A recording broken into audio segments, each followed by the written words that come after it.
Bonjour tout le monde et bienvenue dans la vidéo de cette semaine.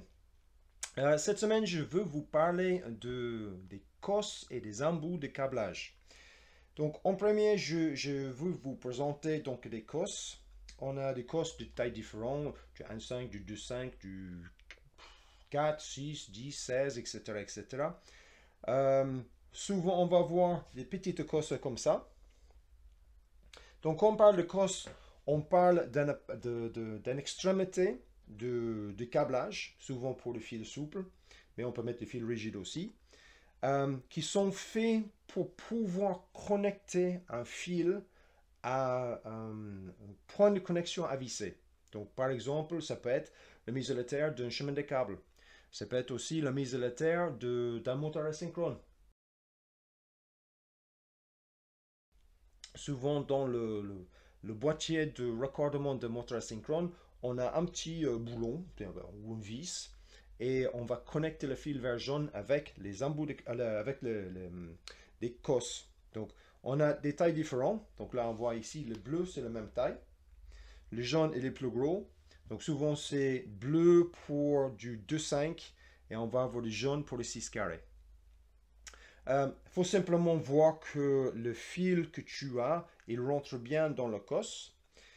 Et il ne faut pas oublier aussi que le cos que tu choisis, il faut que le trou corresponde bien avec le point de fixation sur lequel tu vas fixer ton fil.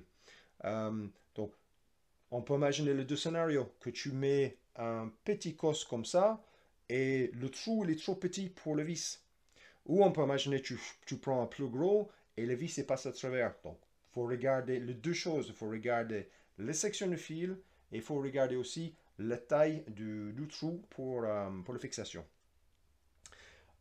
Pour les connecter, pas très compliqué. Par contre, je l'ai vu, je ne sais pas combien de fois les gens qui utilisent les cosses et ils font le sertissage avec un pince à bec long ou une pince coupante ou même un marteau et un tournevis. Donc, il faut absolument utiliser le bon pince à sertir pour sertir les cosses. Sinon, tu vas l'abîmer, tu risques d'avoir une mauvaise connexion, tu risques d'avoir, donc si c'est pour la terre, une mauvaise connexion à la terre, donc ça passe pas au niveau des essais, au niveau des mesures. Et si c'est pour connecter carrément sur le moteur, tu risques d'avoir, s'il y a du courant qui traverse, tu risques d'avoir un point chauffe, donc risque d'incendie. Pour les connecter, pas compliqué, il faut simplement un pince à sertir qui est adapté à le cos à sertir. Si tu regardes bien ici, on a donc sur ce modèle, c'est un pince à sertir avec une matrice qui est prévue pour. Donc ces matrices, ça se remplace, ça se change. Souvent, on les voit que c'est marqué sur la matrice, les sections de fil. Je ne sais pas si ça se voit bien, mais c'est marqué là, la section. Et souvent aussi, c'est marqué le code couleur par rapport à la taille du fil. Et donc, le cos associé. Donc, pour le sortir, rien de compliqué. Il suffit simplement de dénuder le fil. Donc, on peut mettre du rigide ou du souple. Euh, Combien il faut dénuder? Bon, ça dépend la cosse. Mais si je vois ici, sur ça, j'ai dénudé à peu près 5-6 mm. Quand je l'insère, ça dépasse légèrement. Donc le cuivre, il dépasse légèrement. Si ça dépasse légèrement, c'est pas grave. Il faut simplement que quand je vais visser, que le cuivre, que ça ne gêne pas le vis. Ensuite, je choisis le bon taille de matrice. Je l'insère dans le pince à sertir. Je mets le cos dans le pince à sertir sur la bonne section. Donc on est là, on est sur le 2,5. Je contrôle que le matrice va bien serrer sur la partie métallique de mon cos. Et ensuite, je serre. Donc il y a les sertisseuses sans le mécanisme à cliquer. J'aime pas trop. Ça coûte un petit peu plus cher d'avoir une pince avec le mécanisme à cliquer. Et comme ça, tu sais qu'on c'est bien serré. Parce que une fois que c'est bien serré, ça se libère. Et ton sertissage, il doit ressembler à ça à la fin.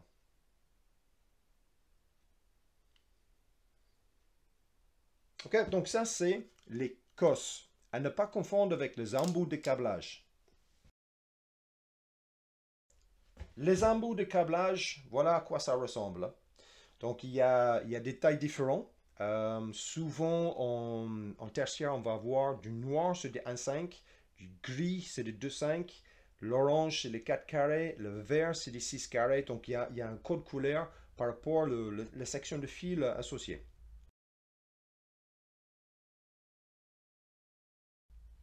Euh, Ça existe donc en 0,5, 0,75, en 1, 1,5, 2, 2,5, pardon, 4 carrés, 6 carrés, 10 carrés, 16 carrés, 25, etc., etc., etc.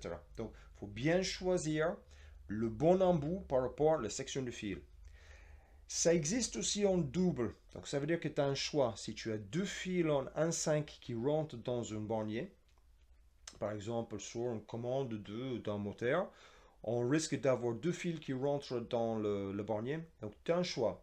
Soit tu mets un embout, si c'est des 1,5, tu mets un embout noir, 1,5, sur chaque fil. Tu fais le sertissage, tu le rentres dans le raccordement. Sinon, ça existe aussi en double. Donc, tu torsades les deux fils légèrement, tu le rentres dans l'embout et tu sertis l'ensemble. Encore une fois, il faut bien choisir le bon matrice de sertissage par rapport à la section de fil. Il y a deux façons il y a deux façons différentes qu'on trouve les pinces à sertir. Donc on a le modèle où tu achètes, là c'est du Bizline, tu achètes le pince à sertir et la matrice il est déjà dedans. Et là on voit sur la pince que les sections de fil sont marquées.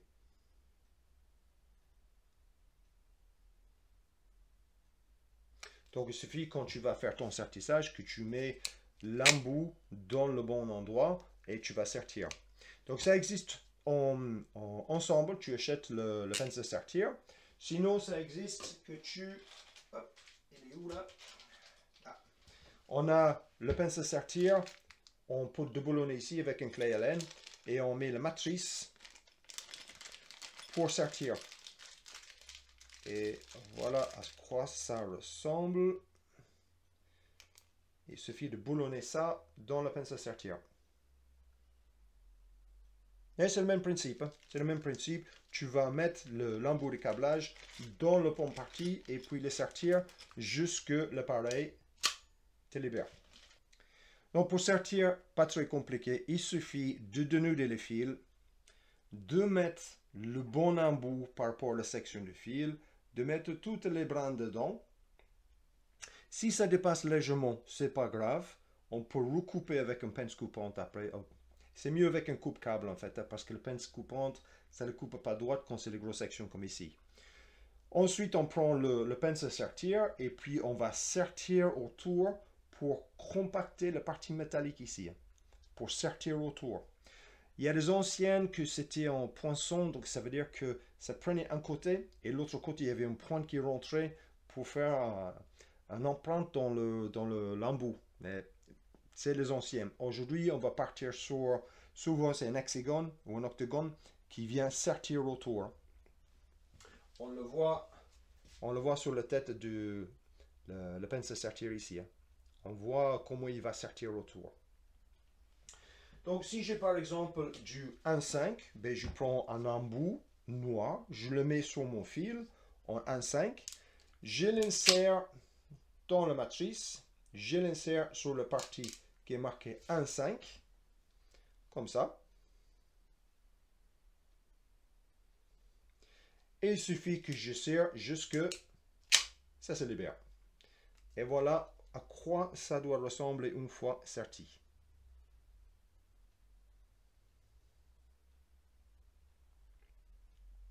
Si le fil dépasse légèrement, si le cuivre dépasse légèrement, c'est pas grave, hein. Soit tu peux le recouper, mais il vaut mieux que ça dépasse 1 mm plutôt que ce soit 1 mm en retrait. Donc voilà, le pince à sertir pour les embouts et puis pour les cosses, à ne pas confondre les deux. Hein. Les matrices pour les cosses et les embouts ne sont pas les mêmes. Tu vas trouver ça où? Ben, tu vas trouver le sertissage pour les cosses, tu vas trouver ça sur les moteurs, sur les mises à la terre des portes, les mises à la terre du chemin des câbles, etc. Et les embouts, tu vas trouver les embouts sur le câblage en fil souple dans les armoires tertiaires et aussi dans les armoires industrielles.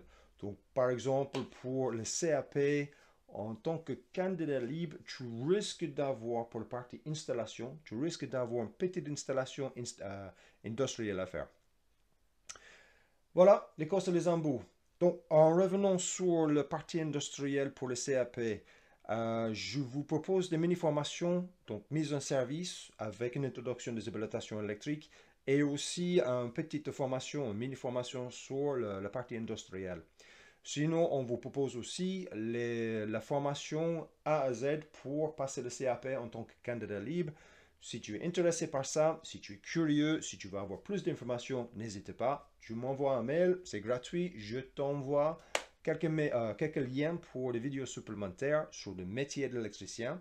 Ce qu'il faut savoir avant de démarrer la formation ou les démarches pour devenir électricien.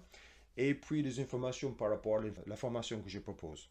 Donc, n'hésitez pas, tu m'envoies un mail, c'est gratuit. Et puis, avec ça, je vous souhaite, surtout pour les gens qui sont bientôt en examen, bon courage.